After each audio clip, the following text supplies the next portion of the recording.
तो आज मैं आपके लिए आया हूँ एक बहुत ही इंटरेस्टिंग टॉपिक, जो काफी सारे स्टूडेंट की रिक्वेस्ट थी कि जो जेकेएसएसपी जेई है उसके ऊपर एक वीडियो बना दी जाए। ठीक है, जेई के जो क्वेश्चन पेपर है उसके ऊपर एक वीडियो बना दी जाए। तो आज मैं डिस्कस करूंगा जो जेई का क्वेश्चन पेपर है जेकेएसएसपी का, उसका हम पेपर डिस्कस करेंगे, पूरा पेपर डिस्कस करेंगे।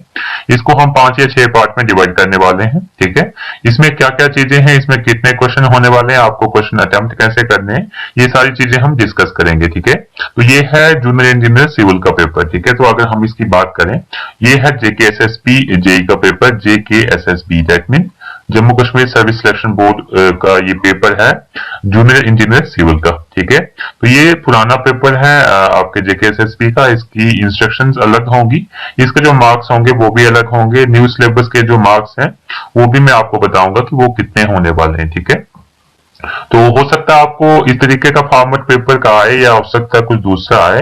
तो आपको मैं इससे ब्रीफिंग दे देता हूं, एक आपको फिर समझ आ जाएगा। तो पहले हम बात कर लेते हैं इसमें क्वेश्चन बुक नंबर। ठीक है, यहाँ पे क्वेश्चन बुक को नंबर होगा, यहाँ पे क्वेश्चन बुक कलर सीरीज है। ठीक है, यहाँ पे कोई एक नंबर होगा, यहाँ पे नंबर नहीं दिया है लेकिन इस पे कोई नंबर होगा।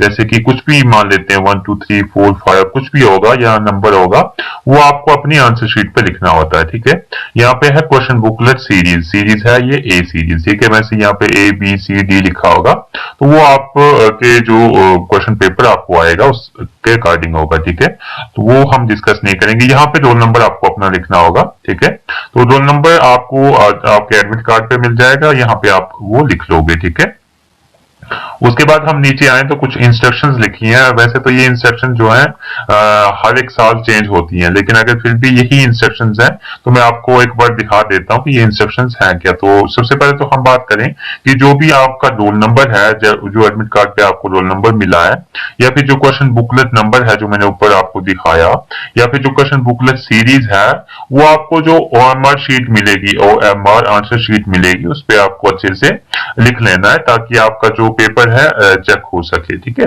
उसके बाद हम बात करें, इसमें और भी कुछ इंस्ट्रक्शंस हैं। जैसे कि हम बात करें, जो भी इन्विजिलेटर होगा रूम में, मतलब जहां पे आप एग्जाम दोगे, जो भी सुपरवाइजर या इन्विजिलेटर होगा, आपको उसकी बात सुननी है। अगर उसकी बात आप नहीं सुनोगे तो आपका पेपर कैंसिल भी हो सकता है। ठीक है, उसके बाद मेन इंपॉर्टेंट इंस्ट्रक्शन आपके लिए है कि आपको ब्लू या फिर black ball point pen use करना है। बॉल पेन ही आपको यूज करना है एग्जामिनेशन में, आपको जेल पेन नहीं यूज करना, क्योंकि जेल पेन की जो लिखावट है वो मिट सकती है, इसलिए आपको जो है बॉल पॉइंट पेन ही यूज करना है। ठीक है, उसमें से भी ब्लू और ब्लैक आपके पास ऑप्शन रहता है, लेकिन अगर आप ब्लैक यूज करेंगे तो वो ज्यादा अच्छा रहेगा। ठीक है, उसके बाद हम बात करें और भी इंस्ट्रक्शंस हैं, इंपॉर्टेंट इंस्ट्रक्शंस, जैसे कि आपको कोई भी पेपर एग्जामिनेशन हॉल में कैरी नहीं करना है, कोई भी नोट्स कैरी नहीं करना है, कोई भी बुक्स हो गया, कैलकुलेटर हो गए, सेलफोन हो गए, तो कुछ भी ये चीजें नहीं ले जानी है आपको एग्जामिनेशन हॉल में। ठीक है, उसके बाद हम बात करें, जो भी आपकी जो आंसर बुक होगी वो ओएमआर शीट होगी। ठीक है, ओएमआर शीट आपको पता ही होगा, अगर आपको पता नहीं है तो मैं आपको बता दूं ओएमआर शीट क्या होती है।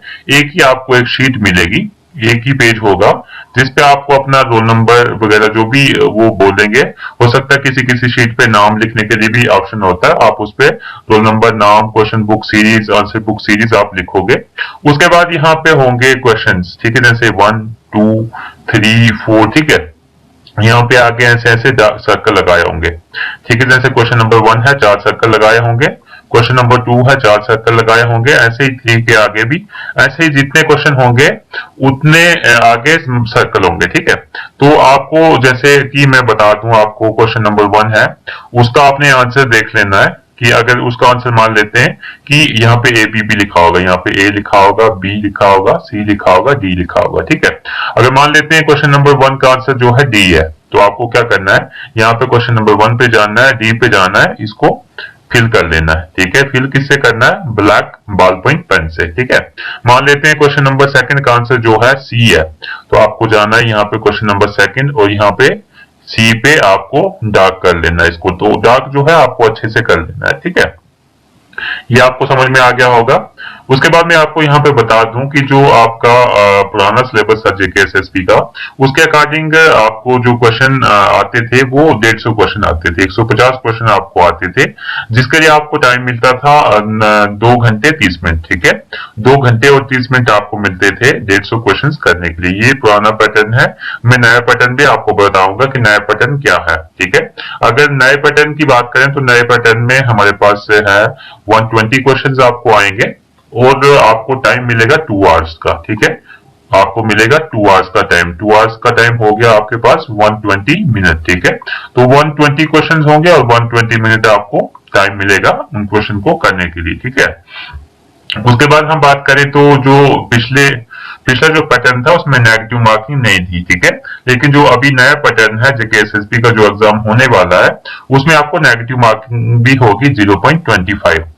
ठीक है, 0.25 का मतलब हो गया कि अगर आपका एक क्वेश्चन गलत हो जाता है तो आपको जो मार्क्स मिलेंगे -0.25 मिलेंगे, -0.25।